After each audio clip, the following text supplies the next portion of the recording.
There's a lot of fraud happening here in Minnesota. You've been living here for years now. How bad is this fraud? So I was born in Minneapolis a long time ago. I've lived my whole life here.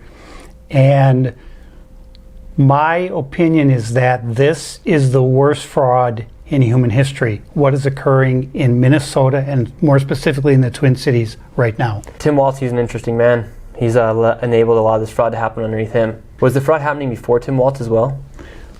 Well, likely yes, it was, because he's going for his third term as governor. So Tim Walz is from Nebraska. He was a teacher. He lied about getting a Nebraska Chamber of Commerce award. He lied about his military service. Everybody knows. And he's scared to death now that this fraud has been exposed, and he's scrambling. And he has a press conference on gun control. I go, what do you, gun control? You got $100 billion of fraud. You're going to talk about people not walking around with machine guns? I mean, what is this? The 1920s? There's another agency at play here that is helping this fraud stay on steroids, and it's the Minnesota Department of Children, Youth, and Families. And this fine woman is the leader, Tiki Brown. So this is a source of more money.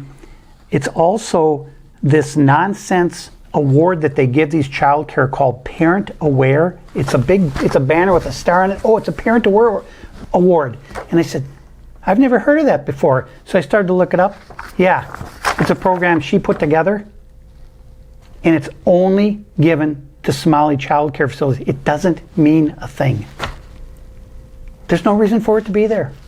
It's more nonsense from the state of Minnesota. So, look, I have to give them credit for being clever enough to stay together and do all this.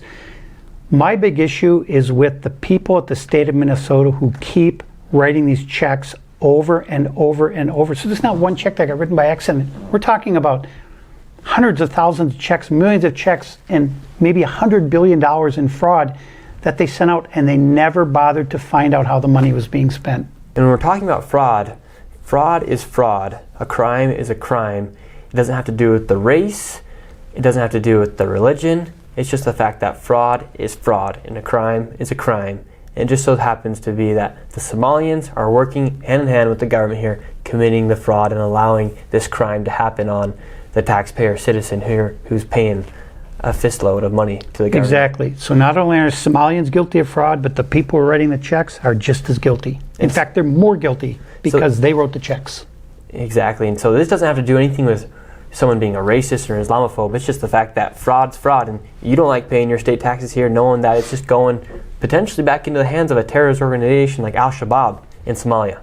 Well, if this continues, the Somalis are going to own every single building in Minneapolis. And there will be literally 500 mosques here. Do you think Tim Walz will be going to prison for this? And he's running for a third term right now. So my personal belief is that Tim Walz violated Minnesota Statute 3.971 because he did not, to this day, he has not reported the fraud to the Office of the Legislative Auditor, and that law says you have to report it. So even if it was in the news for months and months, he still had to personally report it to the OLA, and he's never done it. We went to a fraud committee, and you saw the people. I even confronted one of the ladies myself, and she started to blame the fraud and deflecting it upon how there's fraud everywhere. And she didn't take any accountability. She didn't take responsibility. In fact, she blamed Trump for the fraud that's been happening here inside of Minnesota. Right. So Kristen Robbins is the chairwoman of the fraud committee, and she was attacked by that Democrat member you were just talking about for not telling that committee about all this fraud. Well, the law says in Minnesota that if you are an elected or public official and you are aware of fraud or suspected fraud, it's Minnesota Statute 3.971, Subdivision 9, that you must report that fraud or suspected fraud immediately to the Office of the Legislative Auditor, the OLA, and then the OLA decides which law enforcement agency to refer the complaint to. And they failed to do that. No, Kristen Robbins did that. She said, I reported it to the OLA, and the Democrat, she had no idea how things work in Minnesota. She was just so enraged about all this fraud getting exposed. Because they don't want to take accountability, because the fraud is so blatant. You can go to any of these daycare centers, there are no children anywhere.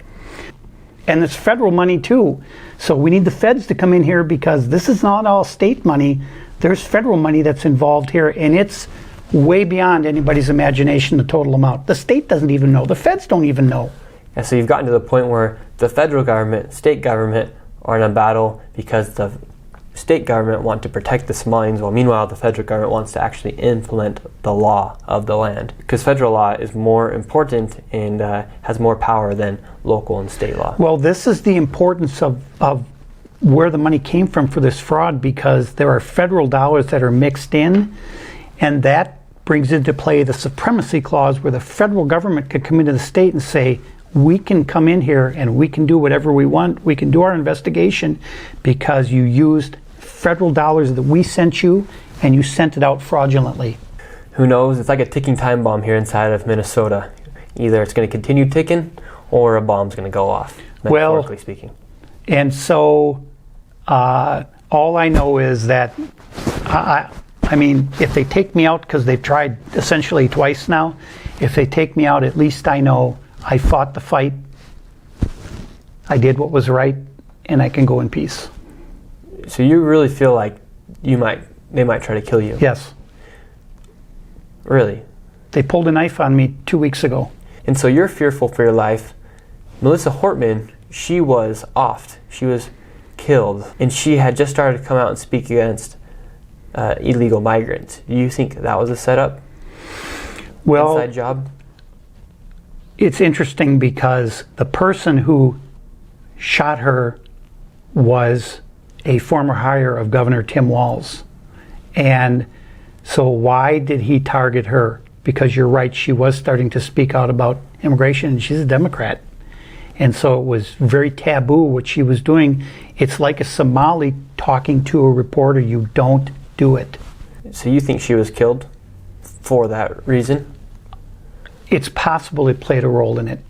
Because if you look at it, she was starting to speak out against what was happening here in Minnesota with the illegal migrants, and then a man appears to her door and kills her and her husband. And that guy was a former hire of Tim Walz. Yes. And this fraud had not been exposed until it started to get exposed, and then you saw Tim Walz literally say that he knew about it. He should have said something. Essentially, those weren't exactly his words, but he knew about the fraud happening. And this lady was killed by a Tim Walz hire. So the answer to what's going to happen here in Minnesota is going to be determined in the next gubernatorial election, because Tim Walz is running for a third term. And if the people of Minnesota elect him to a third term, I'm done. I can't do this anymore, because that will signal the end of Minnesota, literally.